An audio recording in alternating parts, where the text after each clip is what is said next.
ಹೆಂಗೆ ಕಾಣೋದು ಕಾಮೆಂಟ್ ಮಾಡಿ ಸ್ವಲ್ಪ ಬೇಡ ಕಟ್ ಮಾಡ್ಕೊಂಡಿದ್ದೀವಿ. ಒಂದು ಸ್ವಲ್ಪ ಬಿರಿಯಾನಿ ತಿನ್ನಕತ್ತೆ ಬಂದೀವಿ. ಇಲ್ಲಿ ನೋಡ್ರಿ, ಇಲ್ಲಿ ಸಿಕ್ಕಾಬಿಡತ್ತ. ಮಾರ್ನಿಂಗ್ ಏನು ಒಂದ್ರಿ ನೀರು ಕುಡ್ದಿರ್ಲಿಲ್ಲ. ಸಾಕ್ರಿ ಅವ್ರಿಗ್ಯಾಗ ಒಂದು ಬಸ್ ಇಲ್ಲ. ಬಿಜಾಪುರದ ಒಂದು ಬಸ್ ಬರ್ತದ, ಅರ್ಧ ಗಂಟೆ ನಿಂದಿರ್ತದ. ಹೇಳ್ಬೇಕಂದ್ರೆ 2 ಗಂಟೆಗೆ ಬಂದ್ ಕೂತಾರ. ಟೈಮ್ ಇವಾಗ 4:45 ಆಗ್ಯದ.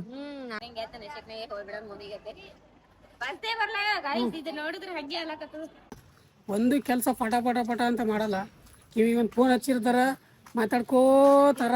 AC ಬೆಳಕನೆ ಕೂತು ಜೇವ್ರಿಗೆ ಹೊಂಟಿವಿ. ಜೇವ್ರಿಗಳು ಸ್ವಲ್ಪ ಹೊರಕದ, ಹೊರಗೆ ಮುಗಿಸಬೇಕು.